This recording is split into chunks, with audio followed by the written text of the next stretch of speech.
दोस्तों स्वागत है आपका एक नए क्लास में। हमने आपके लिए पूरी ऑब्जेक्टिव सीरीज बनाई, पूरी डिस्क्रिप्टिव जितनी भी महा क्लासेस थी सब कुछ कंप्लीट है अपने इस चैनल पर। जिन बच्चों का सेकंड सेमेस्टर का एग्जाम होने वाला है, चाहे वो डिस्क्रिप्टिव हो या ऑब्जेक्टिव हो, सारा कंटेंट अवेलेबल है। यूट्यूब पर ना मिले प्लेलिस्ट देख लेना, वरना सर्च कर लेना, बी डिकेडियन के साथ में सब कुछ मिल जाएगा। लेकिन जिन लोगों के मल्टीपल चॉइस पेपर है, सर प्रैक्टिस तो हम कर लेंगे, डिस्क्रिप्शन में हम प्लेलिस्ट भी डाल देंगे दोनों की, लेकिन सर हम प्रैक्टिस तो कर लेंगे लेकिन न्यूमेरिकल्स दिक्कत कर रहे हैं सर, ठीक है।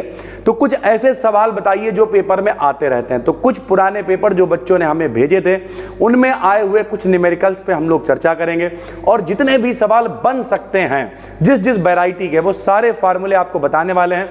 यह वीडियो थोड़ी बड़ी हो सकती है लेकिन बड़ी छोटी से मतलब नहीं है भाई, पेपर आपके आ गए हैं और अगर एक सवाल भी आपके काम का इसमें होता है तो यह वीडियो कामयाब हो जाएगी। चलिए सर शुरू करते हैं। सबसे पहले देखिए पहला क्वेश्चन है, ये न्यूमेरिकल आया हुआ और विकल्प में आया है मेरे भाई। ये मत समझना कि मेरा पेपर तो विकल्प वाला, मेरे किस काम के हैं। विकल्प में न्यूमेरिकल आएगा, तुक्का थोड़ी लगाओगे। तो ध्यान से समझना, पूरा जो ये वीडियो ध्यान से देखनी है। चले, the photo electric work function, ध्यान से समझिए। जो लोग हिंदी मीडियम वाले हैं उन्हें भी बता देंगे, कोई दिक्कत नहीं है। The photo electric work function यानी प्रकाश विद्युत जो कार्य फलन है of a metal is 2.061 EV, यानी किसी धातु का कार्यफलन 2.061 इलेक्ट्रॉन वोल्ट है। द थ्रीशोल्ड वेवलेंथ, थ्रीशोल्ड का मतलब क्या होता है, दहली, यानी इससे कम पे प्रकाश निकल के, इलेक्ट्रॉन निकल के बाहर नहीं आएंगे। तो थ्रीशोल्ड वेवलेंथ मतलब दहली तरंगदैर्घ्य फॉर द मेटल, धातु के लिए दहली तरंगदैर्घ्य बताइए। हम आपको देखिए सवाल एक है, सवाल तो बहाना है, आपको बहुत कुछ सिखाना है। जैसे देखो कार्यफलन को लिखते हैं W से। W के दो तीन फार्मूले होते हैं, एक होता है h/0, ठीक है। अगर आपसे पूछता थ्रीशोल्ड फ्रीक्वेंसी, आवृत्ति, दहली आवृत्ति, तो 𝛎0 निकालते। यहां कह रहा है वेवलेंथ, तो W बराबर होता है hc/λ, क्योंकि न्यू बराबर होता है c/λ0, तो W बराबर hc/λ0 रख दिया मेरे भाई, ठीक। अब हमें क्या करना है, यहाँ पे हमें चाहिए है थ्रीशोल्ड वेवलेंथ, यानी λ0 का मान हमें चाहिए है, तो हम लोग λ0 को निकालेंगे। लेकिन बच्चा गलती क्या करेगा बताते हैं आपको। W का मान दे रखा है EV में, EV माने इलेक्ट्रॉन वोल्ट में दे रखा है। इलेक्ट्रॉन वोल्ट को जूल में कन्वर्ट करेंगे। एक इलेक्ट्रॉन वोल्ट में 1.6 × 10⁻19 जूल होते हैं, तो हमने इसे जूल में कन्वर्ट कर दिया। क्यों कन्वर्ट कर दिया, क्योंकि हमेशा MKS पद्धति में सवाल को लगाया करो। MKS मतलब मीटर, किलोग्राम, सेकंड, जैसे कार्य का मात्रक जूल। MKS पद्धति में कार्य का मात्रक क्या होता है, जूल होता है। बल का मात्रक क्या होता है, न्यूटन होता है। तो हमने इसे जूल में कन्वर्ट करने के लिए 1.6 × 10⁻19 से गुणा कर दी। λ0 यानी थ्रीशोल्ड वेवलेंथ आपसे पूछ रहा था। फार्मूला लगाया W बराबर hc/λ0, सारे मान हमने यहाँ पे रख दिए, काटा पीटा, आंसर आया λ0 बराबर 6000 एंगस्ट्रॉम। एक एंगस्ट्रॉम में 10⁻⁻10 मीटर होते हैं। तो अगर बाई चांस ये मीटर में पूछ लेता तो मीटर में आंसर, -10 मीटर हटा के एंगस्ट्रॉम लगा दिया। यानी इस तरीके के सवाल, और ये सवाल आया हुआ है, पेपर में आया है ये सवाल मल्टीपल में, तो 6000 वाले पे आपको टिक कर देना है। लेकिन लगा के तो देखना पड़ेगा ना सवाल सर जब आएगा। तो पहला सवाल तो ये हो गया। दूसरा सवाल ये भी आया हुआ है, ये सब सवाल आए हुए हमने पेपर से ही उठाए हैं। If the velocity of a free electron, कोई इलेक्ट्रॉन है जिसका जो वेग है यानी वेलोसिटी है, इज डबल्ड, यानी वो दुगनी हो जाए, it's de Broglie wavelength will be, तब इसकी जो डी ब्रॉगली तरंगदैर्घ्य है वो कितनी हो जाएगी। तो भैया पहले वेग मान लिया v था, बाद में कह रहा वेग दुगना यानी 2v हो गया, तो कह रहा वेवलेंथ यानी λ2 कितना हो जाएगा। तो फार्मूला होता है λ बराबर h/mb।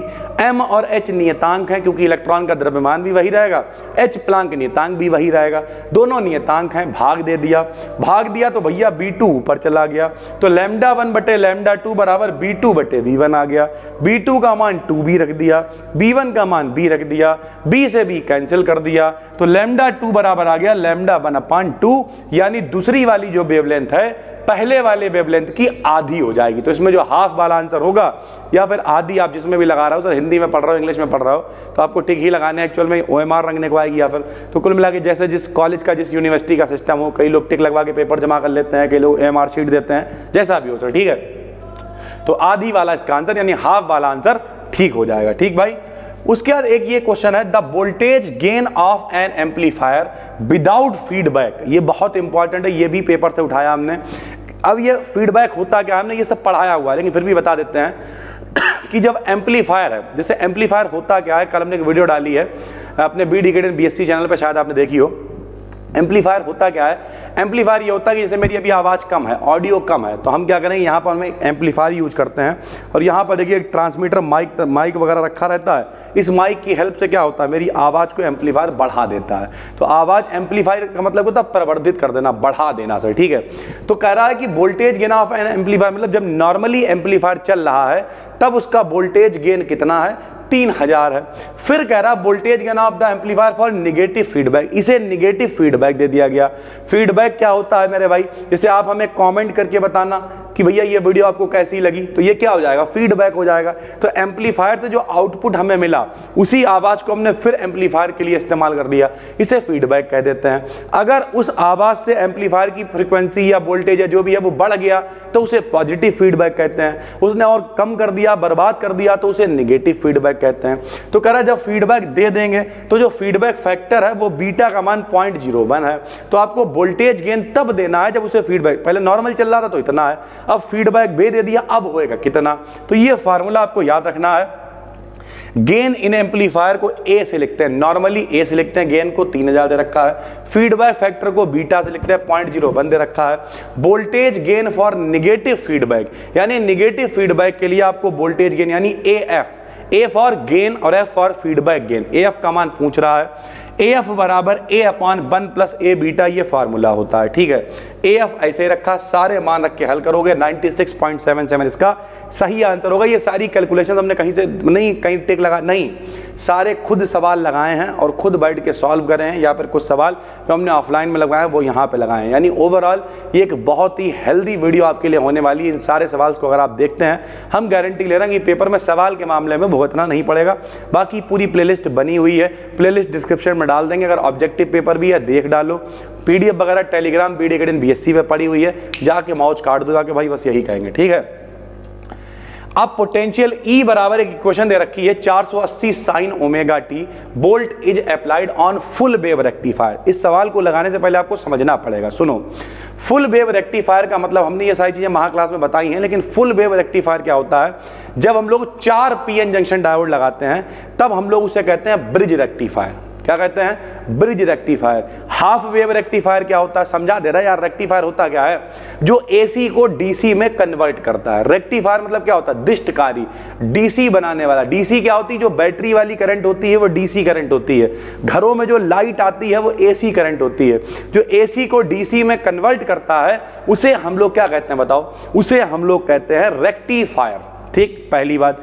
दूसरी बात, हाफ वेव जब रेक्टिफायर होता है तो उसमें एक PN जंक्शन डायोड का इस्तेमाल करते हैं, वो सिर्फ आधे चक्कर में चलता है, आधे में चलता ही नहीं है। तो अगर हमें पूरे में चक्कर चलाना है तो हम लोगों को क्या करना पड़ता है, 2 मेरे भाई PN जंक्शन डायोड लगाने पड़ते हैं, तब वो फुल वेव रेक्टिफायर हो जाता है। तो फुल वेव रेक्टिफायर है जरूर, लेकिन आधे चक्कर में एक चलता है, आधे चक्कर में दूसरा चलता है। तो जो इन्होंने वोल्टेज दे रखा है, ये वोल्टेज टोटल है, आधे चक्कर में एक चलेगा, आधे में एक, यानी आधा आधा वोल्टेज दोनों को मिलेगा। तो देखना भाई, if the resistance of each diode, दोनों जो डायोड हमने लगा रखे हैं उनका जो प्रतिरोध यानी रेजिस्टेंस है वो 800 ओम है और लोड प्रतिरोध जो है वो 4 किलो ओम है, तब आपको कैलकुलेट करनी है ये कुछ चीजें। क्या कैलकुलेट करना है, पीक यानी शिखर मान निकालना है धारा का, एवरेज यानी औसत मान निकालना है धारा का, RMS यानी रूट मीन स्क्वायर मतलब वर्ग माध्य मूल निकालना है धारा का। ये बढ़िया क्वेश्चन है सर, ठीक है। एंड वैल्यू ऑफ करंट, धारा का मान, उसके बाद इफिशियंसी निकालनी है, रिपेल फैक्टर निकालना है, ये सब पूछे जा सकते हैं। लीजिए सर,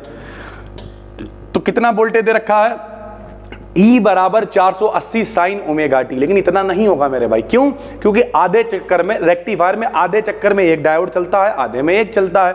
तो होगा क्या मेरे भाई, प्रत्येक डायोड पर वोल्टेज कितना हो जाएगा, आधा हो जाएगा।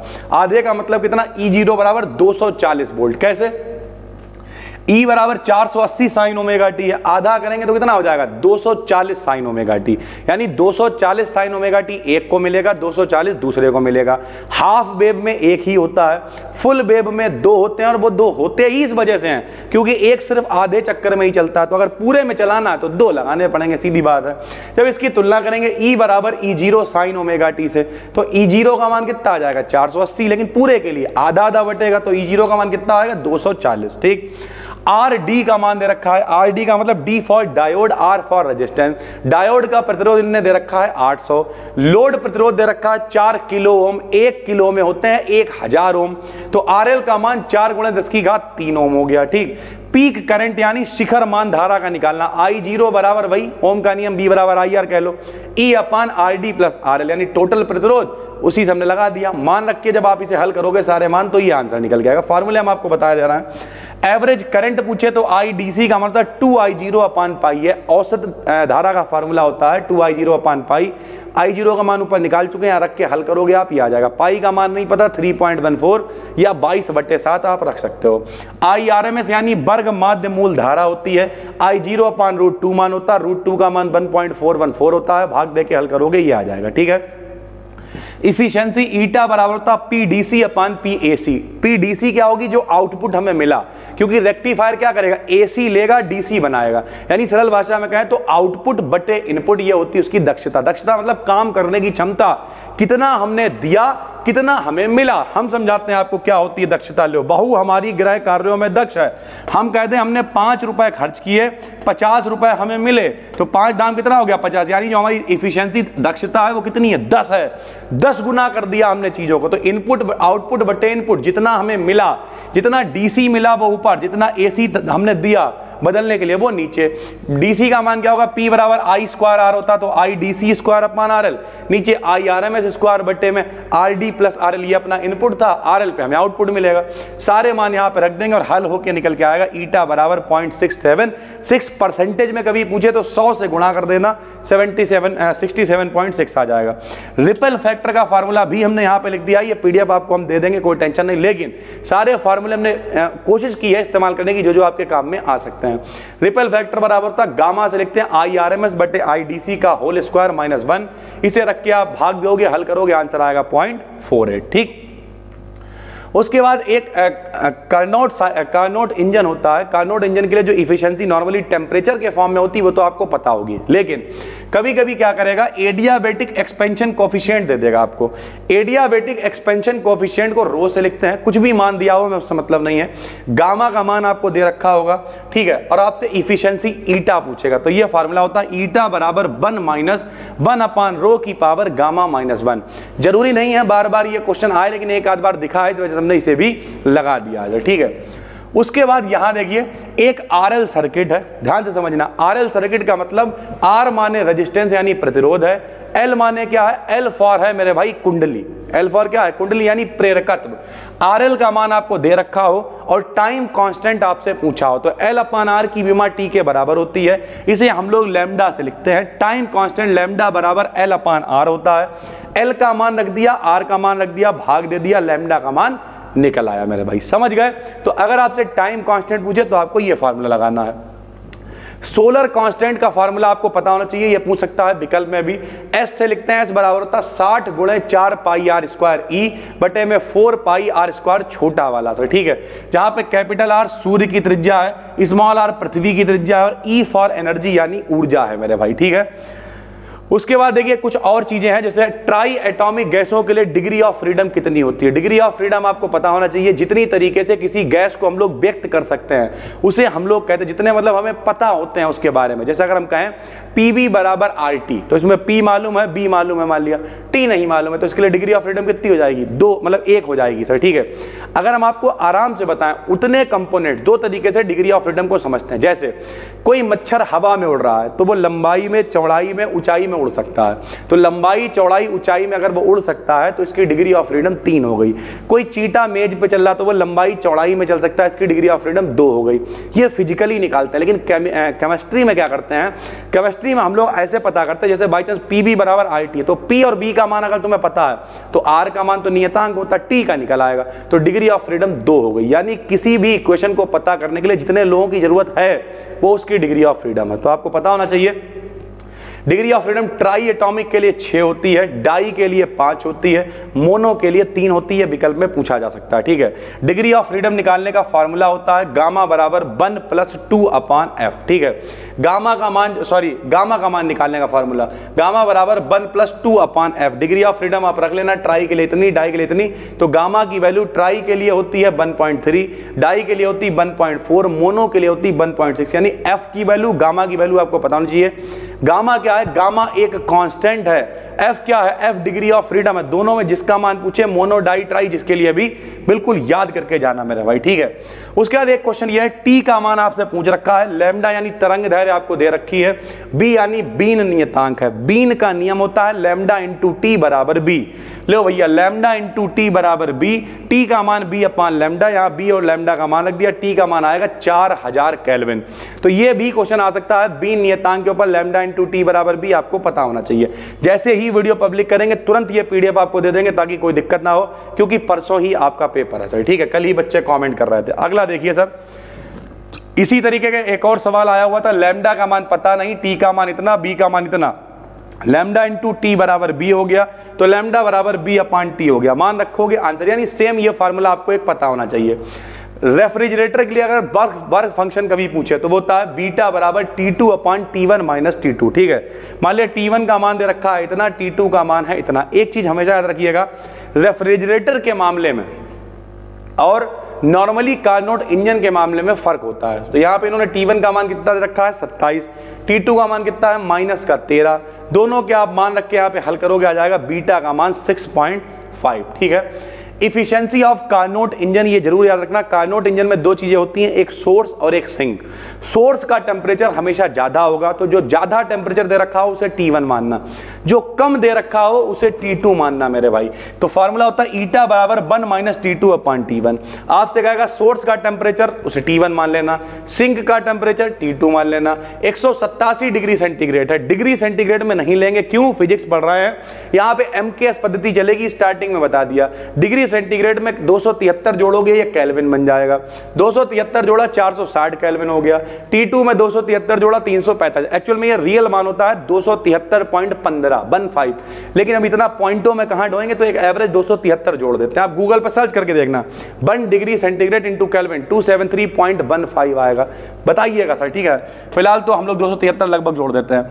ईटा का मान 1 - यहाँ मान रखा सर, फार्मूले में अपना फार्मूला क्या है T2/T1, मान रख दिया, काट दिया, काट के कितना आएगा 1/4 आ गया मेरे भाई। ठीक, ईटा यानी इफिशिएंसी, काम करने की क्षमता 1/4 है। आप 100% पेट्रोल डालो, 1/4 पेट्रोल जो है इस्तेमाल होगा चलने के लिए, इस तरीके से। बाकी हीट में और क्या नाम साउंड में, इन सब में जो है बर्बाद हो जाएगा, सरल भाषा में कहें। और अगर आपसे कहते हैं परसेंटेज में बताओ, तो 100 से गुणा कर देना, 25% इफिशिएंसी, यानी जितना हमें आप खिलाओगे उसका 25% काम करके देंगे मेरे भाई, ये सीधा सिस्टम है। तो इफिशिएंसी है।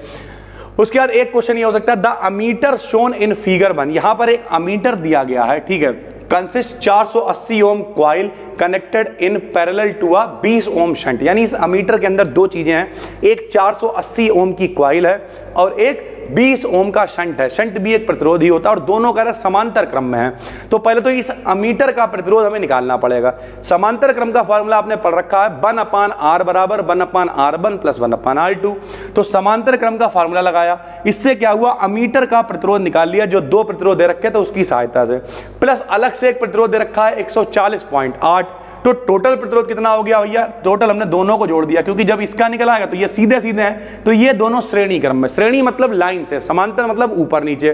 साफ साफ कह रहा अमीटर वाले समांतर हैं, पैरेलल है, ये निशान बना हुआ है, समांतर है, लेकिन ये दोनों तो श्रेणी में है ना। तो जो इसका प्रतिरोध हमने निकाला उसे इसमें जोड़ के टोटल प्रतिरोध निकाल लिया। आर निकल आया, बी का मान 20 दे रखा है, धारा पूछ रहा है, ओम का नियम, B बराबर IR होता, मान रख दिया, हल कर दिया, आंसर आ गया। उसके बाद बिल्कुल वैसा ही एक सवाल है जैसा भी हमने आपको बताया था, निगेटिव फीडबैक दे रखा है, कितना 75 voltage gain, feedback ratio beta दे रखा है और नॉर्मली गेन आपसे पूछ रहा है। वही फार्मूला आप लगाओगे, AF बराबर A/1 + A बीटा, समझा चुके हैं इस तरीके का, ये भी पेपर में आया हुआ है, लगा लेना। सेम ऐसे ही एक और, A का मान 50, AF का मान 10, परसेंटेज में पूछे तो 100 से गुणा कर देना मेरे भाई। ठीक है, ऊपर बता चुके हैं तो कोई दिक्कत नहीं है। उसके बाद मेरे भाई ये फार्मूला होता है ZIF बराबर ZI 1 प्लस ए बीटा। ये क्या है? जेड आई एफ होता है इनपुट रेजिस्टेंस विदाउट फीडबैक, ठीक है। जेड आई क्या होता है? इनपुट रेजिस्टेंस इंपीडेंस बोलते हैं इसे। तो यहां पर फीडबैक आ जाएगा जब कभी भी फीडबैक, तब हम लोग उसे जेड आई एफ से लिखेंगे और बिना फीडबैक के जेड आई से लिखा करेंगे, ठीक है। ये एक फार्मूला होता है जो आपके काम में आ सकता है। उसके अलावा देखिए इसके ऊपर एक सवाल भी हमने यहाँ पे लिख दिया, ए का मान 40 है यानी वोल्टेज गेन 40 है, बीटा का मान 10% है, 10% हटाओगे नीचे 100 आएगा, तो उसे 0.1 भी हम लोग लिख सकते हैं। उसके बाद जेड आई का मान दे रखा है 2 किलो ओम और जेड आई एफ का मान आपसे पूछ रहा है। जेड आई एफ मतलब फीडबैक के साथ इंपीडेंस, एफ हटा दो, जेड आई का मतलब सिर्फ इंपीडेंस। तो आपको मान दे रखे होंगे, आपसे पूछेगा, मान रख के हल कर देना, आंसर आ जाएगा, ठीक है। उसके बाद जब भी कभी कॉमन एमीटर ट्रांजिस्टर होगा और कॉमन बेस ट्रांजिस्टर होगा, इस तरीके के सवाल भी पूछ सकता है। कॉमन एमीटर ट्रांजिस्टर में देखिए आपको इफेक्टिव रेजिस्टेंस लोड प्रतिरोध आरएल दे रखा है, इनपुट आरआई दे रखा है, करंट गेन बीटा से लिखते हैं कॉमन एमीटर में, कॉमन बेस में अल्फा से लिखते हैं। आपसे वोल्टेज गेन पूछ रहा है, ए बराबर बीटा इंटू आरएल अपान आरआई होता है। सारे मान दे रखे, हल करेंगे, ए का मान 100 आ जाएगा, ठीक। इसमें आपसे पूछ रहा अल्फा, अल्फा बराबर आईसी अपान आई होता है, बीटा बराबर आईसी अपान आई बी होता है। यहाँ फार्मूला नहीं है, ये भी नोट कर लेना मेरे भाई, ये भी आपसे पूछ सकता है, जैसे उसमें पूछा है बीटा बराबर होता है आईसी अपान आई बी, सर, ठीक है। क्यों? इसमें कौन कौन है? कॉमन एमीटर है तो कलेक्टर और बेस आएगा, सर, ठीक है। इसमें कॉमन बेस है तो सी और ई आएगा, तो आईसी अपान आई होता है अल्फा बराबर, तो अल्फा का मान यहाँ रख दिया। आई ई बराबर होता है आई बी प्लस आई सी, दोनों यहाँ पे मान रख के हल करेंगे और इस तरीके से आई बी का मान आई सी का मान हम लोग निकाल लेंगे। इन्वर्जन टेम्परेचर जब भी कभी पूछे, टी आई बराबर 2a अपान आर बी होता है, ये विकल्प में पूछा जा सकता है, पता होना चाहिए। आर का मान 8.31 होता है, ठीक है। गैस नियतांक होता है 8.31 मान होता है। हीलियम का इन्वर्जन टेम्परेचर माइनस का 238.4 होता है, हीलियम के लिए पता होना चाहिए। उसके बाद calculate the value of gas constant, R की वैल्यू पता ही है हमें 8.3 है, लेकिन निकालेंगे कैसे, कैलकुलेट कैसे करेंगे? आर बराबर पी बी अपान टी, पी क्या अपनी मर्जी से ले लेंगे, एक एटीएम। क्यों एक एटीएम ले लेंगे? एनटीपी या एसटीपी कंडीशन होती है हिंदी में, सातादा या मातादा कहते हैं। तो कंडीशन लगाएंगे, पी का मान एक एटीएम रख दिया, टी का मान 0 रख लेंगे, बी का मान 22.4 रख लेंगे। रख के मान जब सारे हल करेंगे तो आर का मान आपको डायरेक्ट याद होना चाहिए, अगर पेपर ऑब्जेक्टिव है 8.31 और डिस्क्रिप्टिव है तो आपको पता होना चाहिए, सर, ठीक है। तो ये बहुत सारे सवाल, वीडियो थोड़ी हो सकता है बड़ी हो गई हो, लेकिन हमने डिटेल में समझाने की आपको कोशिश की है। पूरी बात समझ लो। अगर पहली बार देख रहे हो, प्लेलिस्ट हम दोनों डाल देंगे, ऑब्जेक्टिव वाली ऊपर डाल देंगे क्योंकि पेपर है, और डिस्क्रिप्टिव भी समझना चाहते हो तो 22 से 25 के करीब वीडियोस हमने यहाँ भी पब्लिक कर रखी हैं। महा क्लास में सब कुछ बता रखा है, वो भी प्लेलिस्ट डाल देंगे, आराम से देखिए।